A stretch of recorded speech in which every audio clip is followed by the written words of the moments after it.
Ons gesels vanoggend oor die huidige stand van sake in terme van die kernkragtoename wat president Jacob Zuma en Dr. Kelvin Kim vir Suid-Afrika beplan en die besturende direkteur van EE Publishers, Chris Yelland, is in die ateljee om die kwessie te bespreek. Baie welkom, Chris. Dankie. Chris, first of all, please explain to us what are the advantages and disadvantages of nuclear power? Well, let's look first at the advantages. South Africa has had nuclear power for the last 30 years. It's been a good experience. It's had an exemplary safety record, no incidents of a serious nature. It's very safe, despite what people may think. Even taking into account the big nuclear accidents that have occurred in Chernobyl, Fukushima, 3 Mile Island. In fact, nuclear power is the safest of all generation technologies based on the number of deaths per kilowatt hour of electricity generated. So you have to take into account the fact that nuclear power supplies something like 10% of the world's electricity. And it's been doing so for the last 60, 70 years. And over this period, it has an exceptionally good safety record. And in South Africa, the same thing applies. So it's been a good experience. We've built up a lot of know-how and experience over this period of 30 years. And I think it would be sad to lose that experience. Of course, nuclear power is also criticized sometimes for its environmental waste emissions, high-level nuclear waste. But the reality is that nuclear power generates electricity, clean electricity, without significant pollution, without emissions of radioactivity, and without any environmental emissions such as CO2, carbon emissions, as well as particulate emissions, which is the kind of thing that goes up the smokestack on a coal-fired power station. So it's got a good environmental and safety record. It's very useful for generating electricity close to the sea. Because it uses seawater for cooling, it doesn't use fresh water.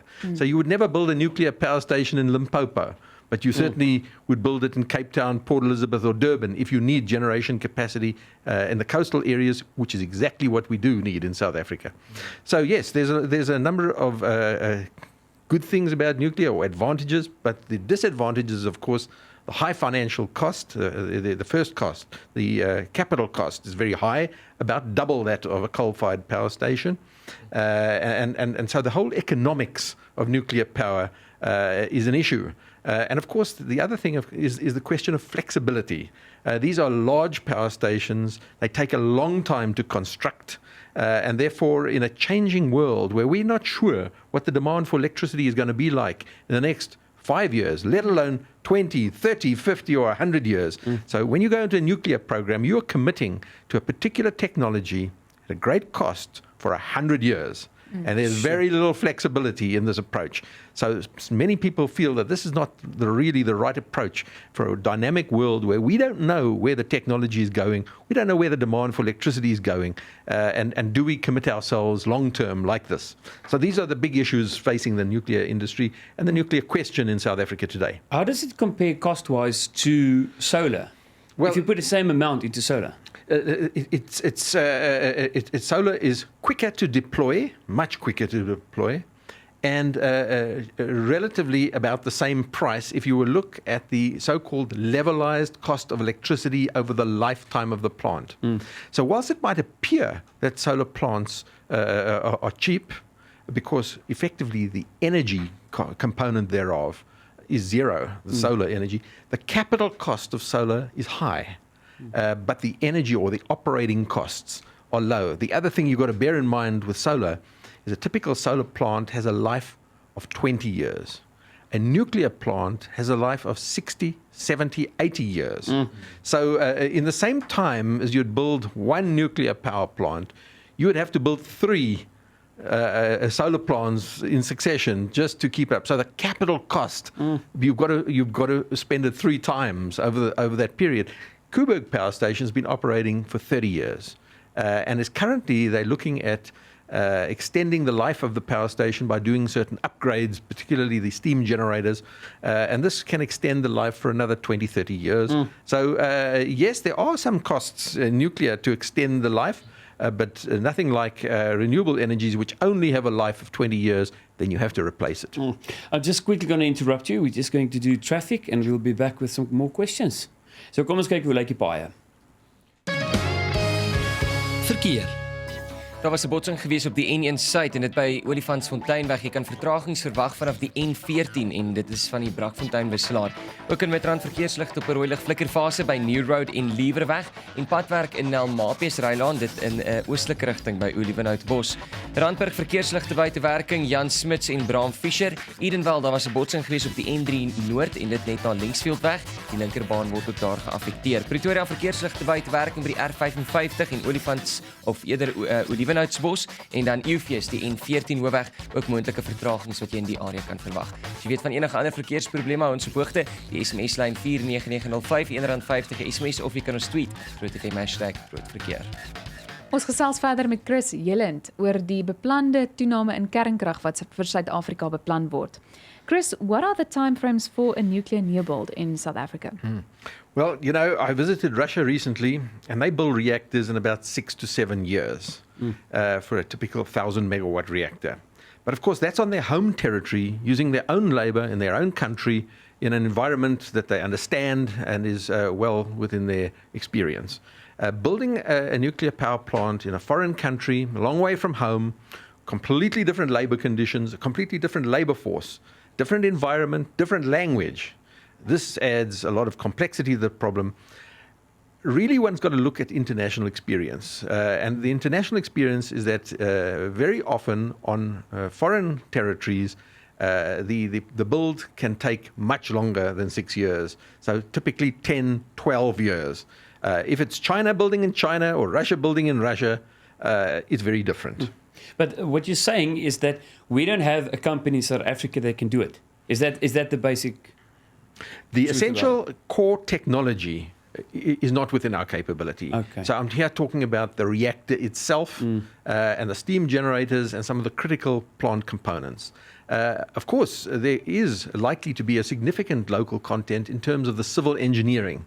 That's the kind of thing that one would partner with a local consortium of civil engineering companies who would handle the civil engineering work. When I was in Russia, courtesy of Rosatom, the state nuclear agency that builds and constructs and designs nuclear plants in Russia and around the world, they indicated that they would partner with local companies and typically provide an offer with 50% local content and 50% Russian content. That's that particular supplier.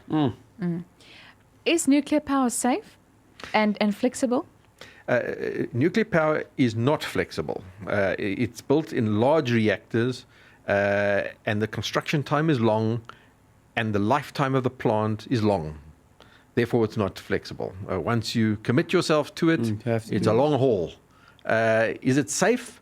Well, despite the nuclear accidents that have occurred, it is considered to be a safe technology in terms of the number of deaths per kilowatt hour of electricity generated. Safer even than hydroelectricity, certainly much, much safer than coal-fired electricity, where the health consequences of coal-fired power stations are very significant, from the coal mining through to the particulate emissions, gaseous emissions, even radioactive emissions up the smokestack of a power station are significantly more than the emissions from a nuclear power station. So what are they? This is going to be a stupid question. Like in Pelindaba at Hartbeespoort Dam, what are they doing there? What plant is that? If it's a nuclear plant, but what nuclear is that? You know, it started at a point in South Africa's history where South Africa was forced to, if it wanted to continue with Koeberg, to produce its own nuclear fuel. So a plant was set up. Well, first of all, an experimental reactor was set up, and then a fuel processing plant was set up to manufacture nuclear fuel. And of course, it developed into a nuclear weapons facility as well, and a number of nuclear weapons were produced. That, of course, all came to an end. And today, what is left there is a experimental nuclear reactor, known as a Safari reactor. And interestingly, it's put South Africa in a world-leading position in the production of radioisotopes nuclear isotopes for medical purposes. So South Africa has become a global player in this field. Of course, it's largely a logistics business because the half-life of these isotopes is very short, so you have to produce it and deliver it under the strictest controls that you can imagine to hospitals and facilities all around the world in a very short space of time. So not only is there the nuclear technology component of it, there's the really interesting logistics component to get it to the right place at the right time, the right product. That's actually amazing. And something very good came out of something potentially very bad. Indeed. Yeah. And in fact, the nuclear weapons industry is also being turned on its head. The Americans have been acquiring, highly radioactive plutonium and other products that are used in nuclear weapons from the former Soviet Union and the satellite countries around that area, and has been stockpiling this, and this becomes useful for nuclear fuel. So it's a case of turning nuclear weapons into nuclear energy for powering the country and the economy. Ons gesels met Chris Yelland, en dis nou as jy belangstel in 'n nuclear, wat is Afrikaans? Kernkrag. Ja, so wil ek nou met daai woorde, met my brein weer omswaai, kernkrag. Maar iemand wat 'n kernkrag op die sportveld is en 'n kenner, Arnold Geer, so bly geskakel vir jou sportnuus net hierna. Ons gaan voort met ons gesprek saam met Chris Yelland, die direkteur van EE Publishers, en dit nou na aanleiding van die beplande toename in kernkrag vir Suid-Afrika. Chris, what is the road ahead for the nuclear procurement process in South Africa? Well, in December, the minister announced that the cabinet had approved the commencement of the nuclear procurement process. It's a process that has to be followed in terms of the Constitution of South Africa, in terms of the Public Finance Management Act, to follow an open, transparent and competitive procurement process, and the go-ahead has been given for this. Now, I must stress that this does not mean that this is a done deal. It just means that there's a long road ahead. They've got to do a request for proposals. They've got to shortlist some vendor countries and vendors. They then got to issue tenders for bids from these shortlisted companies or suppliers. They've got to evaluate the bids. And in the meantime, in this parallel to this process, they have to do a cost-benefit study. That means the Treasury has to do this. Of course, it can only do this once it's got a handle on the costs, from the bidding process. There's also got to be a new update to the Integrated Resource Plan for Electricity.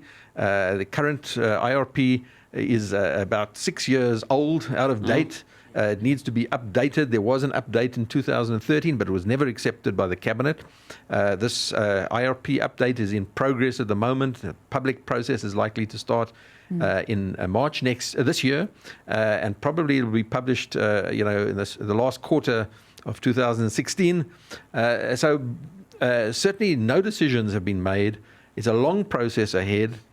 And the previous process that took place in 2008, where shortlisted vendors were identified, Westinghouse and Arriva, they submitted bids, and finally the Treasury decided that it couldn't afford it, and the whole thing was canned in 2008. This could happen again, because the Treasury, the new Minister of Finance, Pravin Gordhan, has made it absolutely clear that it only intends to go ahead if there's a clear indication that it is affordable, that it's the right solution, that we know how we're going to pay for it. So I think it's not a done deal. There's a long road ahead, but a long process has started. So to me, it sounds that you're positive about the nuclear. Is that the route you will take to save Eskom? When you say I'm positive about nuclear, I don't believe nuclear power is a technical problem. It's been well proven over the last 70 years, and it's got a good track record. I don't believe that's a pollution problem. In fact, it'll go a long way to help South Africa meet its commitments to reduce CO2 emissions in South Africa. It's hard to imagine that we can meet our international commitments without a nuclear build program. So the problem is not technical, safety, or emissions. It's all about the money. It's about affordability, economics, and flexibility. And that's where I'm not so sure about nuclear. So I'm kind of in two minds about it. It has advantages in many areas, but it has some serious question marks. Whether it will go ahead is all about the money. That's the way I see it. So thank you so much, Chris. I've got a lot of questions still, but I think we'll have you back because this is definitely a conversation that's not finished. It's an ongoing thing, and we're all a bit worried seeing where it's going to end up. But thank you so much, and we follow on Twitter. It's quite amazing how you check the guys out. Hou hulle op hulle voete. So thank you so much. Thank you and dankie. Jy is ingeskakel op die Groot Ontbyt. Dis Groot FM 90.5. Jy het geluister The Killers met Human. En as jy op pad werk toe is, kom ons kyk hoe lyk die paaie.